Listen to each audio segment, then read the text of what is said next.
Sometimes life changes in the quietest moments. Picture this.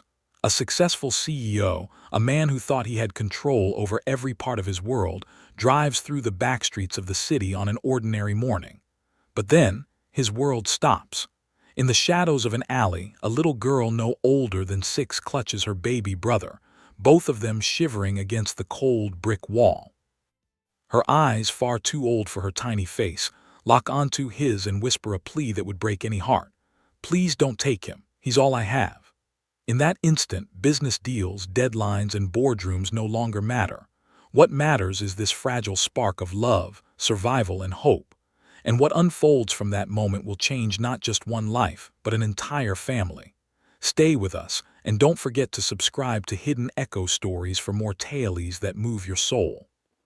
The morning had begun like any other for Caleb Whitmore.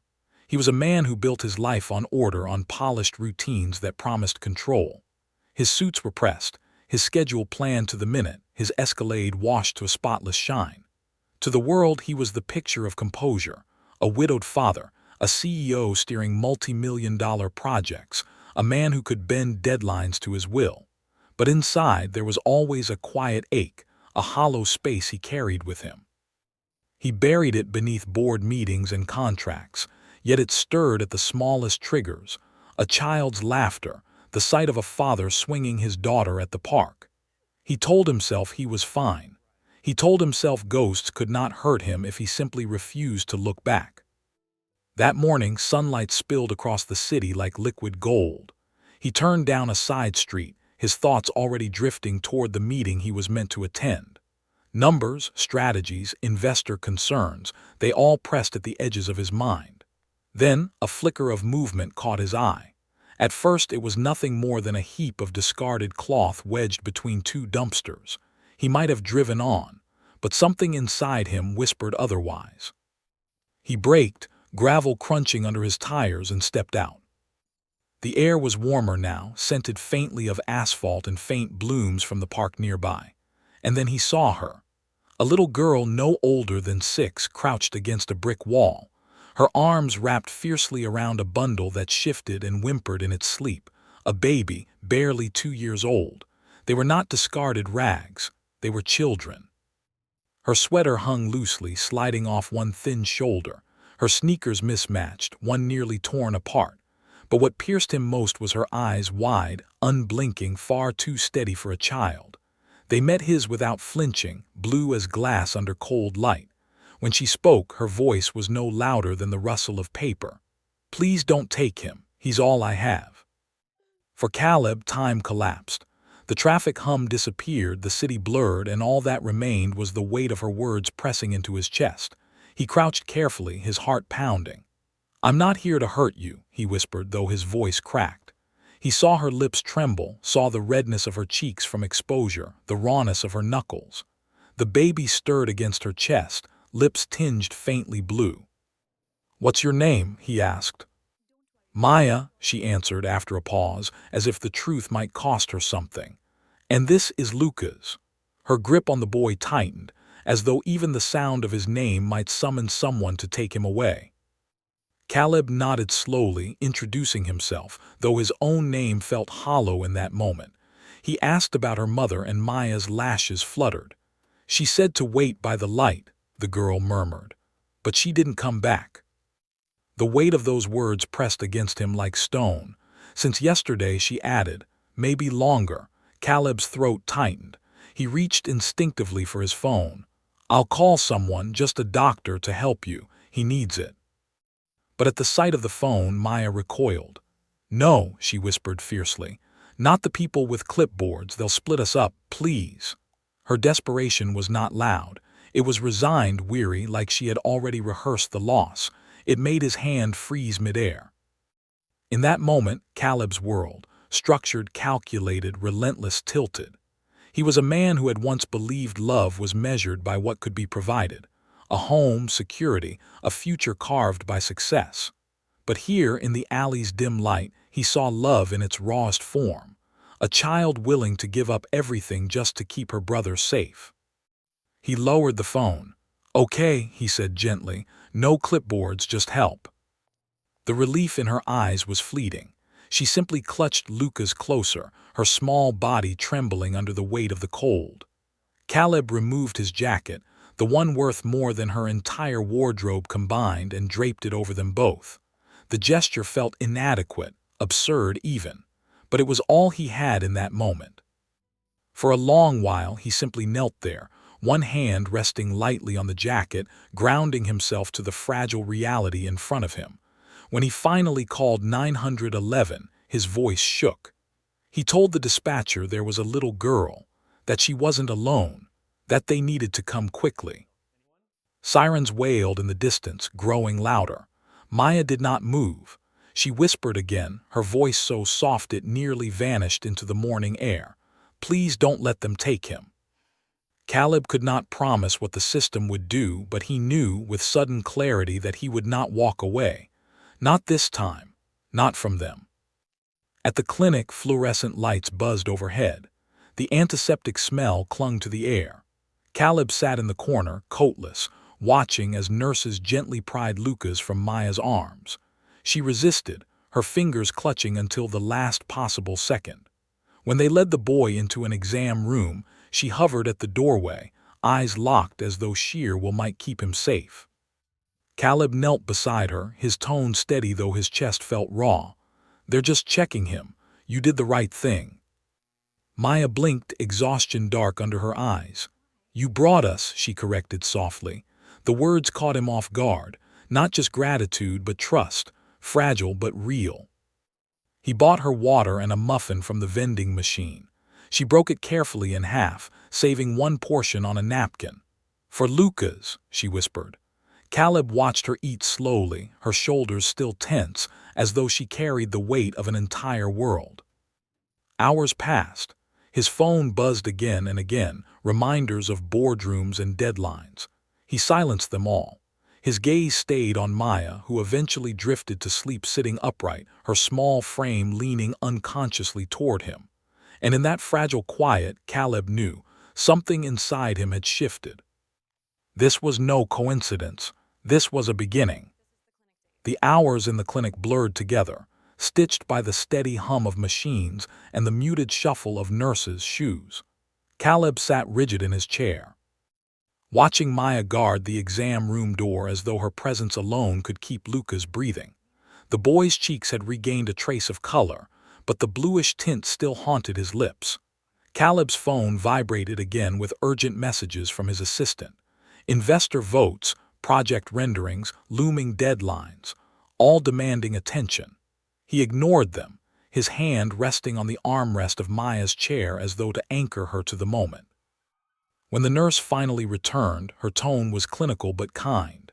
"Mild dehydration, exposure. He'll recover with rest and proper care."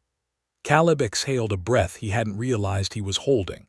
Maya clung to the words but still refused to leave Lucas's side until the last possible second. Even then, she tucked the uneaten half of the muffin into her backpack, saving it like treasure. It was nearly evening when Caleb led them outside. The spring air felt warmer, though to him it carried a sharp edge. Maya walked silently beside him, her small hand gripping Lucas's backpack strap, knuckles white. She didn't ask where they were going, only looked up once with a quiet question in her eyes. What now? Caleb knew he should take them to social services. He knew what protocol demanded. Yet the thought of Maya's words, "Please don't let them take him," kept echoing in his chest. He could not imagine walking away. Not tonight. Not ever. Back at his car, Maya settled into the seat, Lucas curled on her lap as though the world might try to pry them apart again. Caleb's assistant was waiting in the lobby of his office tower, phone pressed to her ear, eyes wide at the sight of the children. "Sir, the Eastland vote." "I'm not going," Caleb interrupted. His voice was calm but firm, and when she pressed again, he repeated quietly, "Cancel everything else." For the first time in years, he meant it. He drove instead to a small diner on the corner of an old street, a place he had once taken Evan after soccer practice. The smell of fried eggs and syrup clung to the air. Maya hesitated at the booth until Caleb coaxed her with a gentle smile. "Chocolate milk," he suggested. For the first time since he'd met her, she gave him the smallest smile. Over waffles, Caleb watched her tear the food into pieces, offering each bit to Lucas before taking some for herself. She moved with a protective rhythm, a child playing the role of guardian far too soon. Caleb felt something stir inside him, not pity but a fierce respect. She wasn't just surviving, she was holding a world together with her bare hands. Later, Maya led him to the crumbling apartment she called home. The stairwell smelled of mildew, the door painted with a fatting rainbow sticker. Inside, the air was stale, littered with unopened mail and expired food. Caleb's chest tightened at the sight of children's drawings taped to the refrigerator, bright crayon figures under a tree labeled safe place. The hope in those crooked lines cut him deeper than any boardroom defeat. "Where's your mom?" he asked softly. "She works at the hotel," Maya whispered, "the one with the gold doors, Highland something." Her voice grew faint. "She said she'd be back, but she didn't." On a nightstand, Caleb found a small wallet, its only contents a photo of Nina holding a newborn Lucas and a hospital bracelet. Maya handed him a flyer for a free clinic, yesterday's date circled. Her voice trembled as she admitted, she said she'd take Lucas there, but she didn't come back. Before Caleb could answer, a knock rattled the door. An older neighbor in a pink robe stood there, eyes sharp but kind. "You with Nina?" she asked. Caleb nodded cautiously. The woman sighed. "She collapsed at work.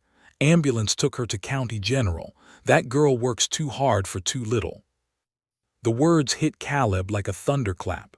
He turned to Maya, who clutched Lucas tighter, her face pale but unflinching. "Let's go find your mom," he said gently. She nodded once, solemn as ever, and followed. At County General, the sterile smell of disinfectant filled the halls. A nurse confirmed it. Nina had been admitted as an unidentified patient. ICU, unconscious. Maya pressed her palm to the glass of room 3B, her voice a fragile thread. "That's her. That's Mommy." Caleb watched her stand tall, no tears, only a tightening of her jaw. Lucas whimpered in his arms, and he draped his blazer over the boy as though that small gesture might shield them all. But then came another blow. A social worker appeared, clipboard in hand, eyes soft but resolute. Foster placement, separation, protocol. Caleb's pulse thundered in his ears as Maya stiffened behind him. He turned to the woman, his voice low but steady. "That's not going to happen." He explained who he was, a father, a guardian, a man with means and a home, not asking for forever, only for time. But inside, he already knew it was more than that. These children were no longer strangers. They were his responsibility now, as surely as if they had been born into his arms. The social worker studied him, skeptical but moved. She agreed to temporary custody, with conditions, interviews, inspections. Caleb accepted them all without hesitation. When Maya asked quietly if she could go inside, Caleb met the worker's eyes. "Please, just for a moment." Together they stepped into the ICU. Machines beeped steadily, oxygen hissed. Maya climbed onto a chair, reaching for her mother's hand. "It's me, Mommy," she whispered. "I waited like you said." And then, so faint Caleb almost doubted it, Nina's fingers twitched. Maya gasped. "She moved. She knows I'm here." Tears finally spilled down her cheeks, and Caleb placed a steady hand on her back. "You did good," he murmured, his own throat tight. "You found her." In that fragile, sacred moment, Caleb realized the truth. He had not stumbled into this by accident. This was no detour. This was the road he was meant to take. The silence of Caleb's home had always been intentional. Wide spaces, clean lines, curated art, all arranged to keep grief at bay. It was the kind of place where silence echoed like control. But when he opened the front door carrying a 2-year-old in his arms, with a 6-year-old trailing close behind clutching a worn backpack, the silence felt intrusive, almost cruel. Evan, his 8-year-old son, looked up from his Lego tower. His eyes flicked from his father to the unfamiliar girl and then to the bundle in Caleb's arms. "Dad," he asked cautiously, "who's that?" "This is Maya," Caleb said gently, "and her little brother Lucas. They'll be staying with us for a while." Evan frowned, suspicion tightening his small shoulders. Caleb didn't push. He simply set Lucas down in the guest room and let Maya tuck him in with careful, practiced motions. "You don't have to tiptoe here," Caleb told her. Her gaze swept the immaculate room. "What if we mess something up?" "You won't," Caleb said softly. "This place has needed a little chaos." That evening, the kitchen smelled of mac and cheese, simple, warm, nothing like the catered meals his assistants often ordered for business dinners. Maya sat at the counter drawing with a borrowed pen, while Evan sat across from her with his arms folded. But when she slid a paper toward him, a stick-figure tree with 4 smiling faces, his expression faltered. He didn't push it away. He just stared at it longer than he wanted to admit. Later, Caleb found Maya lingering outside a door she shouldn't have known about. Lily's room, his daughter's room, untouched since the night's silence had claimed their home. "Can I sleep here?" Maya asked quietly. She looked like she liked trees too. Caleb froze, grief swelling in his throat. Then he nodded, "Just for tonight." As he opened the door, he felt something shift. For years, that room had been a shrine to loss. Now it carried a fragile spark of life again. The next morning, Caleb woke not to silence, but to laughter. Maya and Evan sat at the kitchen counter balancing oranges on their heads, Lucas clapping in delight. The house was a mess, cereal scattered across the floor, sticky notes stuck to toys. But for the first time in years, the mess felt like healing. Days blurred into a rhythm. School runs, hospital visits, grocery shopping with 2 extra hands tugging at his sleeves. Caleb powered down his phone more often, choosing the sound of Maya's giggle over the endless buzz of boardroom demands. Each night, Maya handed him another drawing. A house with windows, a tree with roots, always a family beneath its branches. At the hospital, Nina remained unconscious, but her vitals steadied. Caleb visited daily, sometimes with Maya, sometimes alone. He carried a small yellowed card he'd found in her coat, words written years ago to his late wife by a stranger with kind blue gloves. The connection stunned him. "You were there," he whispered one evening by Nina's bedside. "When Claire needed someone, it was you. And now I'm here for you." When Nina finally stirred, her eyes opening sluggishly, her first words were for her children. Maya clutched her hand, whispering through tears, "I waited by the light just like you said." Caleb stood back, feeling his chest tighten. For the first time in years, he wasn't just a CEO managing crises. He was part of something bigger. But obstacles remained. Social services returned, warning that temporary custody would not last forever. Unless her mother recovers, foster placement is standard. Caleb's jaw tightened. "Then I'll do whatever it takes. Interviews, home checks, paperwork. These children aren't going anywhere without me." In the days that followed, the paperwork multiplied. Meetings with lawyers, background checks, long talks with Evan about what it meant to share a home. It wasn't easy. Evan struggled with the sudden shift, sometimes retreating into silence. But slowly, moments of connection formed. A comic book slipped into Maya's backpack. A Lego tower built together. Small bridges across uncertain waters. Weeks later, Caleb drove them to a small house on a quiet street. Modest, nothing like the Whitmore estate, but sunlight streamed through wide windows, and a young maple tree stood proudly in the yard. Maya gasped, her voice trembling. "There's a tree, just like my drawings." Caleb crouched beside her. "Do you want to stay?" She nodded, clutching Lucas's hand. "Can we plant flowers here?" "As many as you want," Caleb said. They ate pizza on the bare floor that night, their laughter echoing off empty walls. When Nina joined them days later, leaning on a cane, her eyes brimmed with disbelief. "I thought I was only meant to survive," she whispered. "But maybe I was meant to begin again." Together they planted a sapling in the front yard. Maya brushed dirt from her jeans, standing proudly. "It's little," she said, "but it'll grow." Caleb looked down at her, his throat thick. "That's what trees are for." As spring bloomed, so did their family. The house filled with messes and laughter, crayon drawings and bedtime stories. Maya hung signs on the branches of their tree: home, together, safe. Lucas babbled beside her. Evan pretended not to care but still helped tape the last sign. One evening, Maya handed Caleb her most detailed drawing yet. 5 figures beneath a tree, a small house in the background, the word hours written above the door. She leaned her head against his shoulder. "Thank you for seeing us." Caleb swallowed hard, resting his cheek against her hair. "You didn't just show me your world," he whispered. "You gave me back mine." And under the rustling branches of their new tree, he realized he was no longer a man trying to rebuild something lost. He was building something new, something whole. There are stories that live quietly in the corners of the world, waiting for someone to notice. Caleb never expected to stumble upon his on a quiet morning drive, yet it changed everything. What began as a simple act of stopping his car became the start of a journey that redefined what family truly means. Maya, a 6-year-old who had carried a burden far too heavy for her small shoulders, found in Caleb not just a rescuer, but someone willing to stand between her and the loneliness she feared most.